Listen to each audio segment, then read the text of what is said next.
Yeah, it's been a minute. I don't know, when was my last video I put out? In January, I think. I was doing radio in the truck, and I told y'all I'm not set up to do these videos the way I want to do them. So I'm not motivated to get out here. It's been really busy around here the last couple months. But my other channel is doing pretty good. Let me get this radio off. Like I said, my other channel is doing pretty good, and I don't have to come outside to make videos for it. So I just ain't been motivated to get out here. I'm like, maybe someday I have my own spot and I can just tear the truck apart and just leave it and work on it as I go. But that's not my chapter in life at the moment. But today, the stinking F-150 has been making some kind of racket for, I don't know, 2 or 3 weeks now. And I don't know what it is. I don't know what it's doing. It's not engine, because it still runs just fine. I don't think it's transmission, because it's still shifting like it always did. And it was low on transmission fluid last weekend, but I put some in it and it's still doing it. But like I said, there's no difference in the shifting, but it's just making some kind of whine. There's a slight vibration in the steering wheel. So I got underneath it, wiggled the drive shaft. It was solid as a rock. I thought maybe it had a bad U-joint or something, but I guess not. I don't know. Maybe there's a bearing going out. I don't have a clue what's wrong with it. So we're going to get it in here as much as I can. You're going to have to move some stuff around. Get it jacked up. Get underneath it. See if anything's loose, wiggly, or maybe put it up on jack stands, put it in gear and let it run, and see if it makes that racket, and see if I can determine where it's coming from. Anyway, sorry for the long-winded introduction, but it has been a while. Welcome back to Wretches and Wrenches.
By the way, yeah, I still hate the radio that I put in this thing, but it is what it is for now.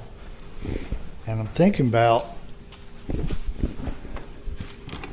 putting these wheels back on the Ranger. I'm gonna have to get some tires for them. But I was washing the Ranger last weekend, and those wheels they're getting really bad. Like, they're getting really pitted up, and the pitting is starting to spread.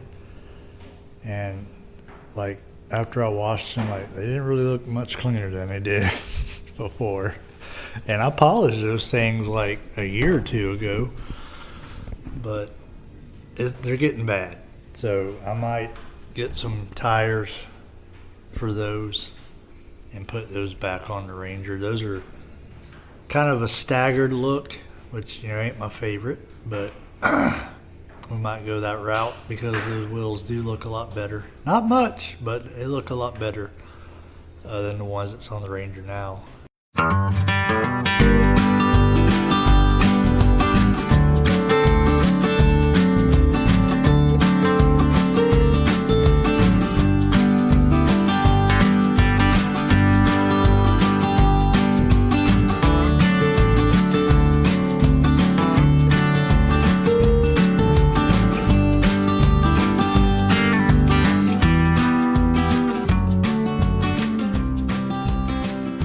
I only brought one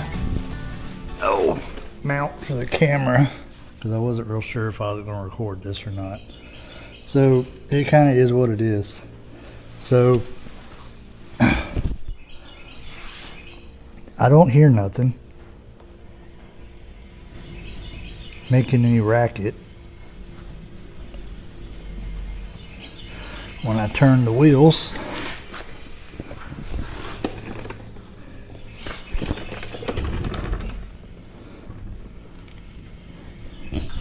It's magic, Stella. It's probably like, why is this wheel turning?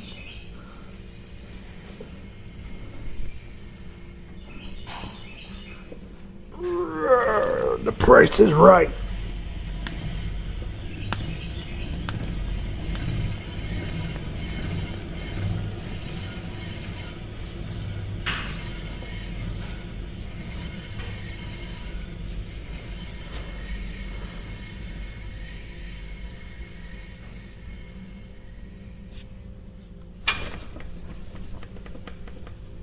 No movement, like there was a bad bearing or anything.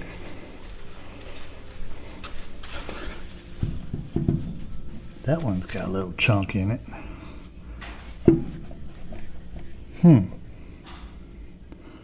That one's got a little chunk in it.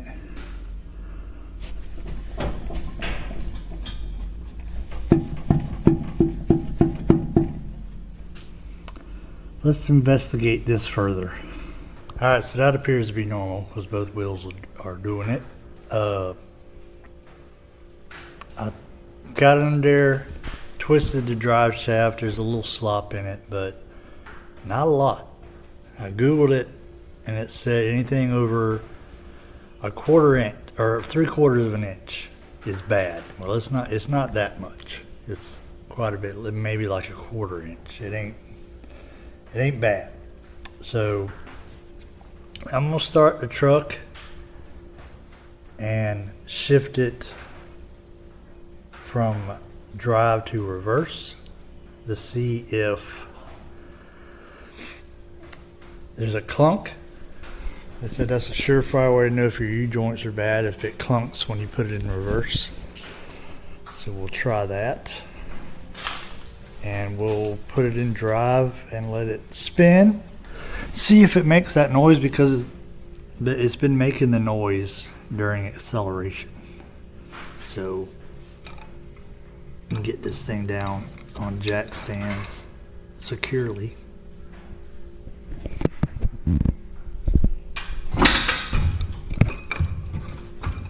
There we go. So we don't drive into my mom's new car. Let's see what happens.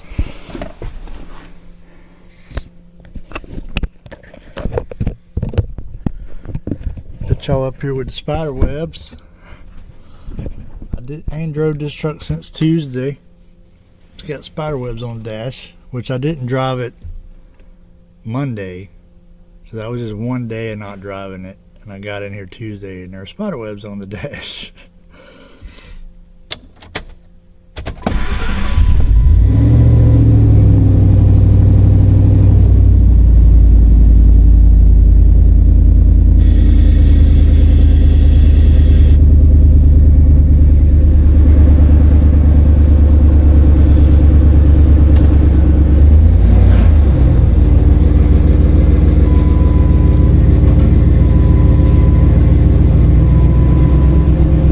I feel the vibration already.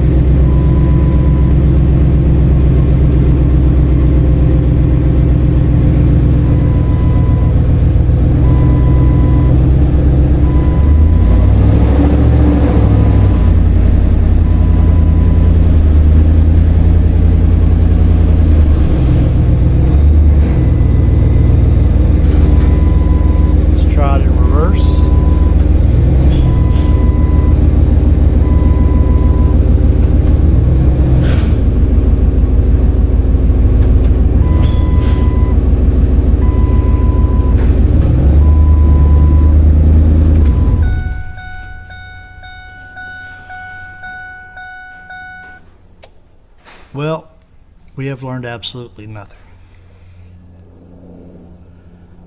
I have no idea what is wrong with this truck, but there's something wrong with it. So I guess I'm just going to drive it until it breaks, and then I will know what is wrong with it. This is aggravating. So I might take it for a ride down the road, see what it does, get the transmission at the temp, check the fluid in it again, and I might drive it. Maybe I'll just drive it to church tomorrow, see if it breaks down on the way home. Because apparently at this point, that is the only way I'm going to know what's wrong with it, is when it finally breaks, and I'll go, oh, that's what it was. That's what it was. Anyway, I guess I'll be back when I figure something out. So I got an idea. I'm going to drive down to the school down the street. I'm going to stick this camera under the truck. See if that helps. I can already hear it.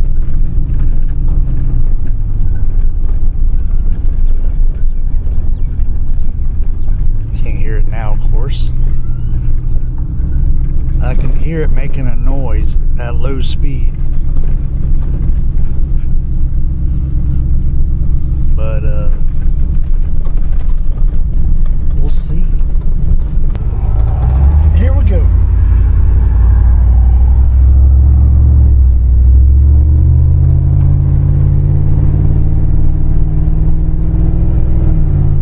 Feel the vibration immediately.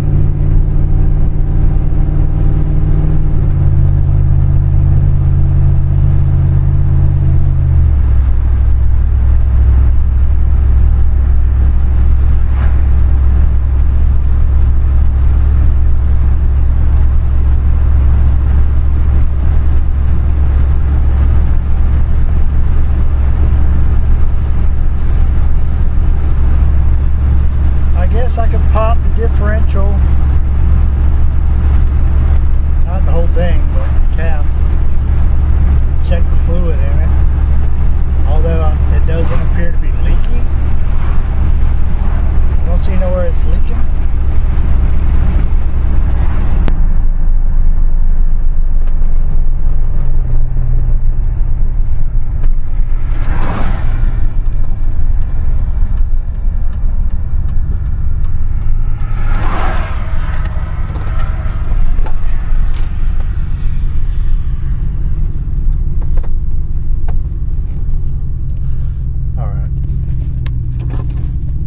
Fasten this camera with the screw instead of the magnet. Make sure it doesn't come loose. But if it does come loose, I guess then I'll have an excuse to buy the new DJI 5 upgrade.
Alright, well, I don't know, hopefully that turned up some useful information. But I'm going to wash this truck after I go make a phone call on the porcelain telephone. And hopefully the next time you see me, I will have some answers as to what the heck is wrong with this dang thing. Or maybe I'll have a new truck, who knows. 1 week later. So here we are, Saturday again, 1 week from last Saturday. I ordered U-joints. Is that going to fix it? Your guess is as good as mine. But we're going to put U-joints in it. Hopefully Brock Otter sent the right ones. They look like they would fit. We'll find out. But if the U-joints don't do it, we'll figure out what to replace next. I mean, U-joints, bearings, maybe something in the rear end. I mean, there's only so many things that could be causing this problem. So we'll figure it out eventually, but right now we got to get her jacked up so I can get that drive shaft out.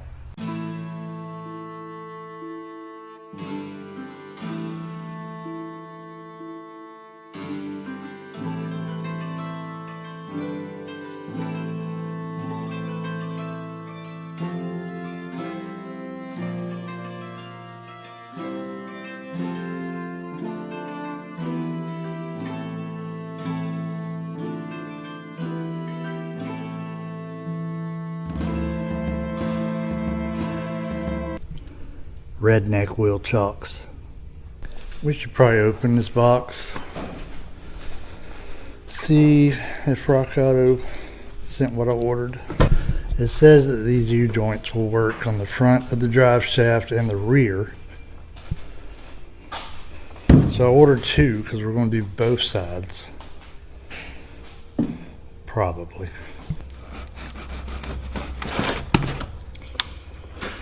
See what kind of magnet they sent us.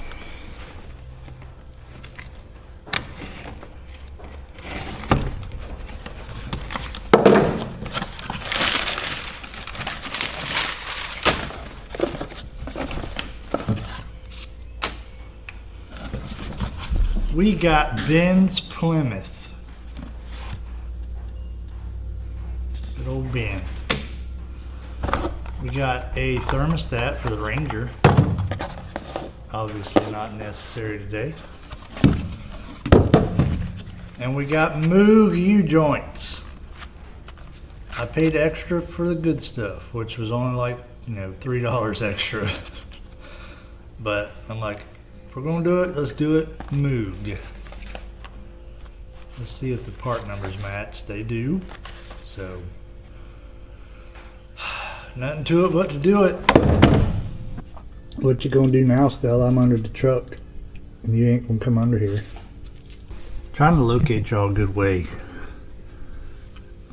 I got a 12mm that fits on there, and I got something bigger to put some leverage.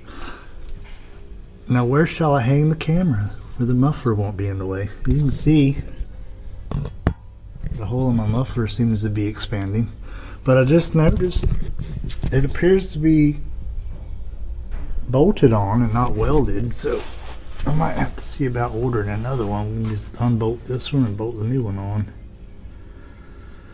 I like the way it sounds. Price sounds way better without a hole in it. That's about as good as it's gonna get.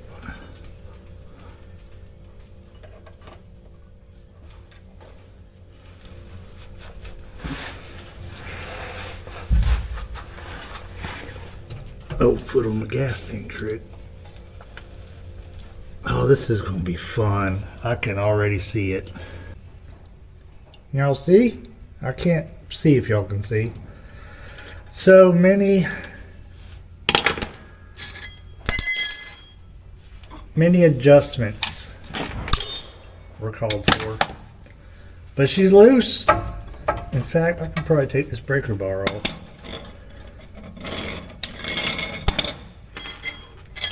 Probably just use this wrench.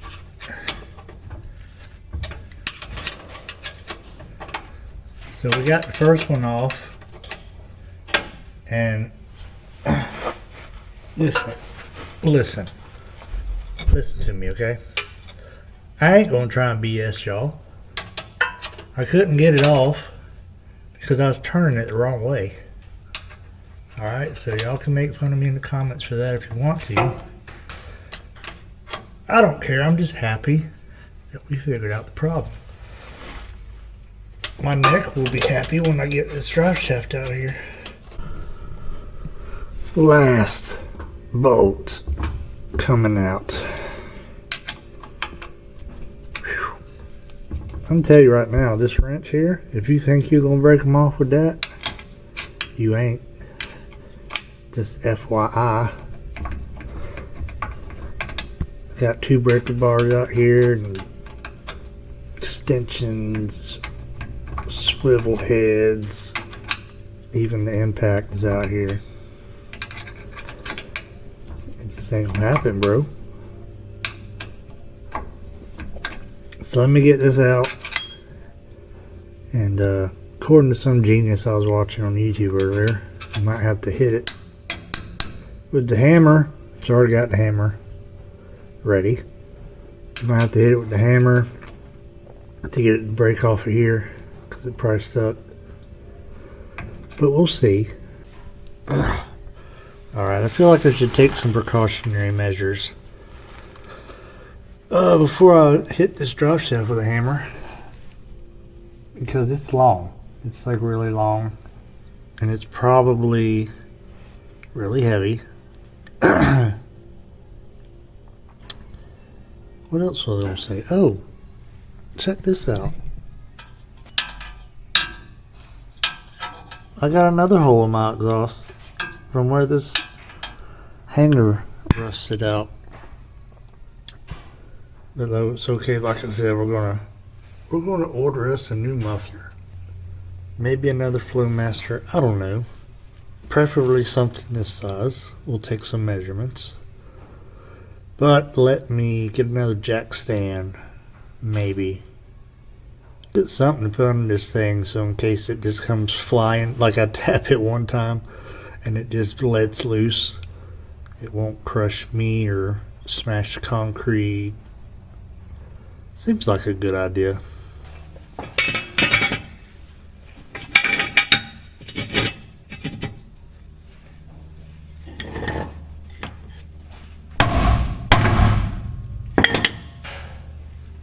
Apparently that was a great idea.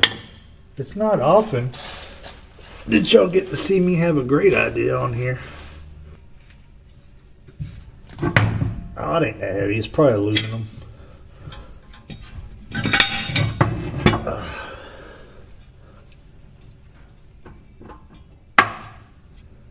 I mean, it feels fine to me. But what do I know? I should probably, another great idea, possibly, I should probably get something to put under the tail shaft here, so when I pull this drive shaft out, it don't leak all over the place. Which I don't think I'm going to lose a lot of fluid, but I know it's probably going to drip. I'm going to have to clean it up later. Fine. I'm trying to tell myself though that the hard part is over, because them bolts ain't gonna be as hard to put back in as they were to get back out. I know getting the U-joints out and back in without having needle bearings all in the floor is also going to be difficult.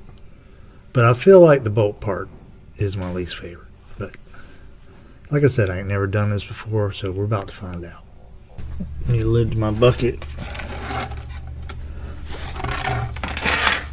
That looks about right. Tell you, there's a lot of moisture under here I'm not a big fan of. That possibly has more to do with what's wrong with it. But I ain't worried about that right now. I'm just gonna do this and I'll be back. I can barely fit myself under there, let alone the camera. And there we have it. One Ford F-150 drive shaft, which is not heavy. It wasn't heavy, but it's so long it was. I had my foot under one end, holding the other end, trying to get it to get out of there. So we gotta figure out. Let's see if these came with clips. Because if they came with clips, I ain't gonna like worry too much about breaking those.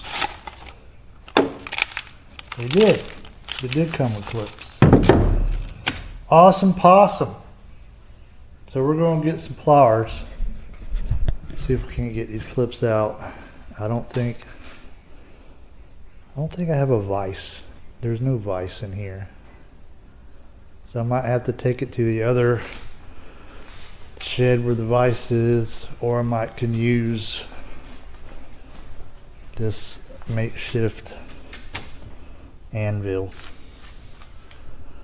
Let's see. So I took one out of the front already. So far they're coming out pretty easy with just the needle nose, which kind of worries me that maybe these U-joints have been replaced before and there's nothing actually wrong with them. But I guess we'll have peace of mind, you know.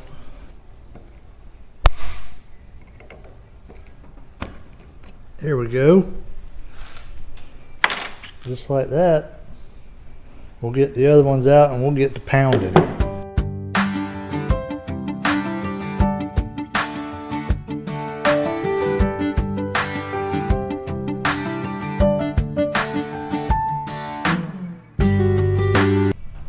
You gotta have the right music on when you're working on vehicles. You feel me?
As you can see, my dad showed up and we got the U-joints put in.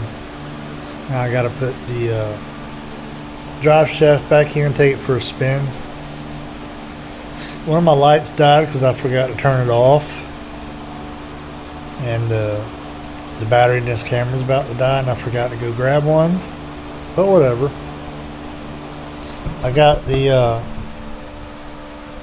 drive shaft on the Creeper. Genius idea, I know, but let's see if we can get this drive shaft back in before this camera dies.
It's my Stellars. Stella, how are you with a torque wrench? You pretty good with a torque wrench?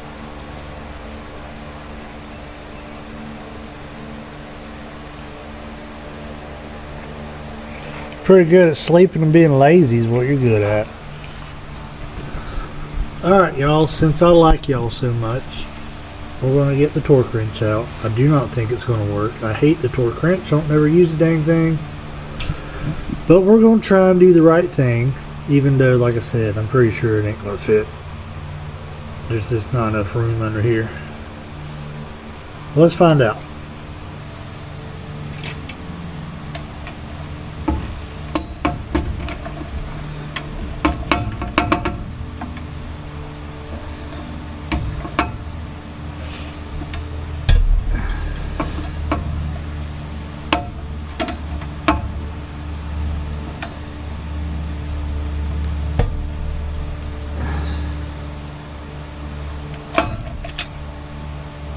Alright, heck with that.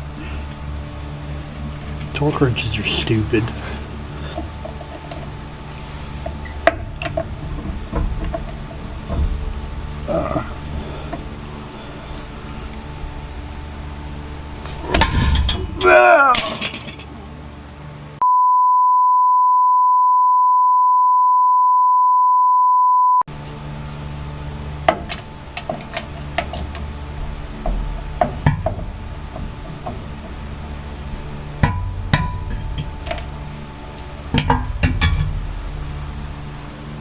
All bolts are in there and tightened down. Putting a torque wrench on that would have been a terrible idea, so once again my genius shows through. I did not choose to do that because I put the regular socket on there and it slips off these because, you know, it's splined bolt, so torque wrench probably would have been not too good, but we got them tight as I can get them before they start to try and round off.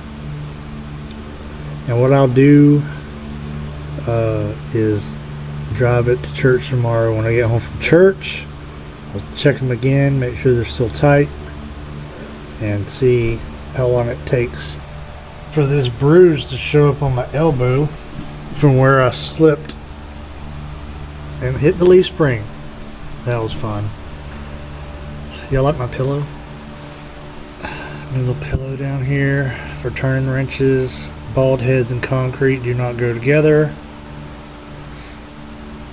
So I'm going to clean up my tools and I'm going to run in the house and get my wallet so we can take this thing for a spin. I really want to cut these. I want to unbolt these bump stops and take them out, but the thing is, if I take them out, it might give me some spring travel, or it might just drop down where the rear end's hitting the frame.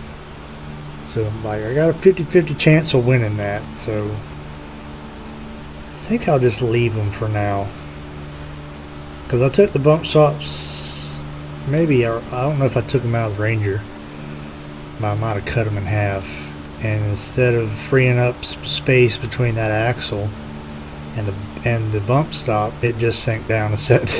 The part I cut off just dropped down and sat on top of the axle. So probably gonna have the same thing happen here, so I'll probably just leave them alone for now. Anyway, let me get cleaned up. We'll go for a ride, see if my problem. Oh, let me show you. I forgot I was going to show you the culprit. Oh, so when y'all saw earlier, I had the rear end up here on my tailgate. I took one of the clips out of the front just to see, you know, how hard it was going to be to get them out, and it came out easy, no problem. So I started working on the back because I thought that's what was wrong with it. I thought the U-joint in the rear, I was going to replace both of them regardless, but I thought the rear U-joint was the problem. So y'all saw in the clip, my dad came and we got to working on it here on the floor, and while we were working on the rear, the front just fell apart. So I took that clip out, like I said, the first one I took out, and when we was beating on the other side of it, the cap just fell out. And then the other one across from it just fell out.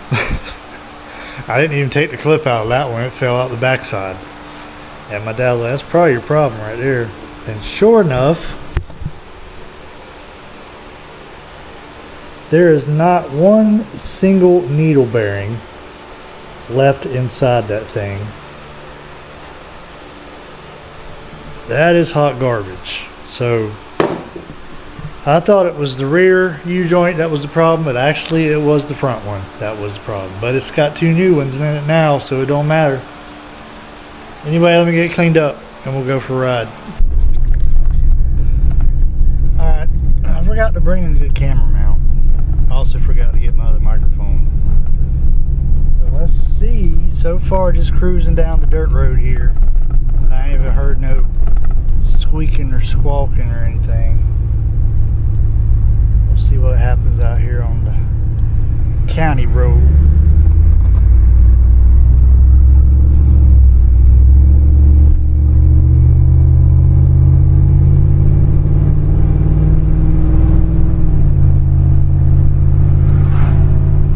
Sounds good. No vibration in the steering wheel.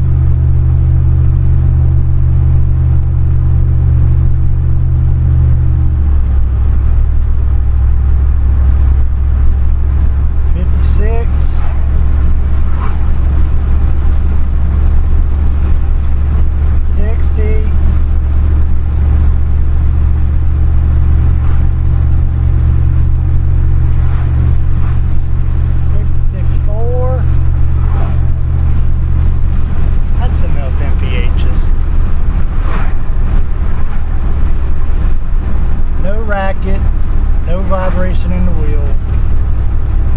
We're going to call this mission accomplished. Well, that's a wrap. We're going to call that a success. Probably if my dad hadn't showed up and helped, I'd probably still be out there working on it. So, usually I tell you about something I've been teaching in Sunday school. Today, no different. Microphone's dead, so I'm just hoping y'all can hear me. But we've been going through the rise and fall of a nation.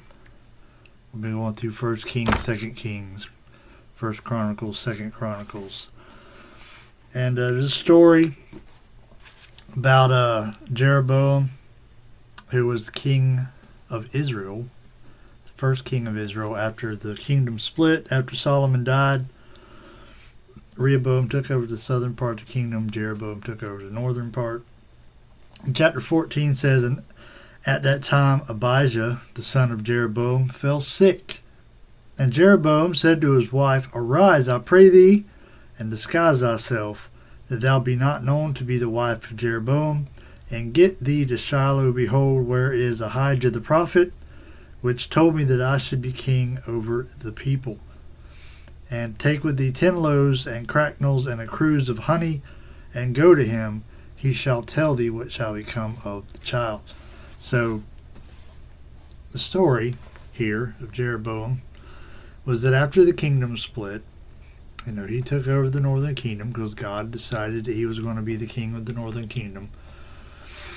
And he immediately led them into idolatry. He was scared that if they went back to Jerusalem to worship God, that they would like it and they'd stay there, they'd overthrow him, go back to Rehoboam. And he didn't want that. So he set up idols, anointed priests that weren't Levites, and set up idolatry because he was scared to lose his kingdom.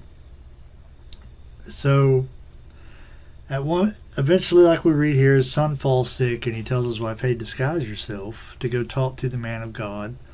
Because he was ashamed to see him. He was ashamed for people to see him asking the man of God for help when obviously he had turned his back on God and started worshiping idols and led Israel into idol worship. And of course the story goes that the prophet told him, your son's going to die. God's going to judge you for leading his people into idolatry, so on and so forth. So my point is, that a lot of times people will talk about, well, the devil's been at my house just really working on my life lately. And man, life's just so hard. The devil's really pulling out all the stops and trying to attack me and this and that. And I'm not saying things like that don't happen, but I am saying you ain't that important. The devil is not omnipresent like God is. God can be anywhere at any time. The devil cannot. He doesn't have that power. Now, that doesn't mean he doesn't have people working for him, because we all know he does. So, by proxy, those people could be, causing trouble in your life. But here's the thing we learn from Jeroboam. There's a meme that goes around on Facebook sometime. You see that says, sometimes your life is hard because you're stupid and you make bad decisions. And that was Jeroboam's case. He's going to the prophet trying to find out what's going to happen to his son. His son was sick. He didn't want his son to die.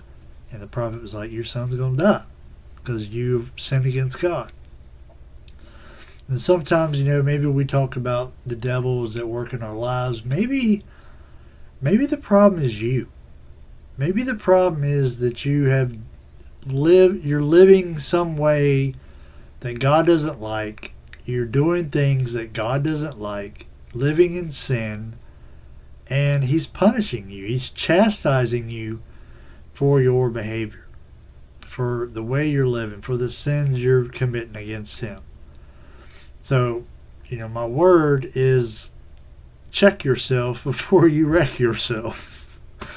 We're quick as humans to point the finger at everything except us.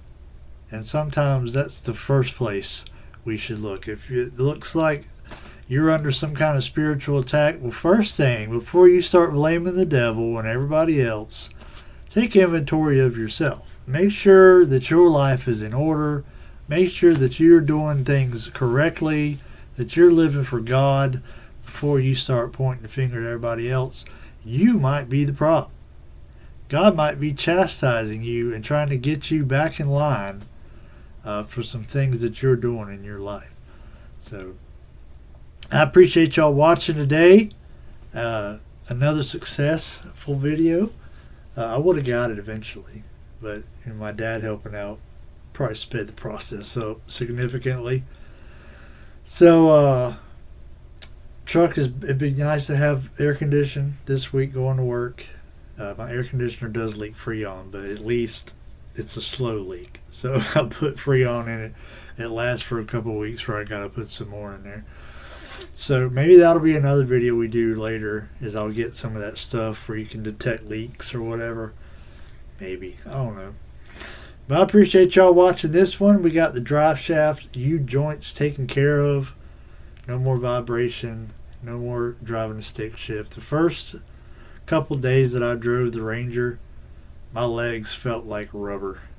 Because I don't drive a stick shift every day. And driving a stick shift for those couple of days wore my legs out. So I'll be glad to be back in the automatic with the AC. It'll be nice. But appreciate y'all watching. And remember, you might regret buying that Ford, but you'll never regret being forgiven.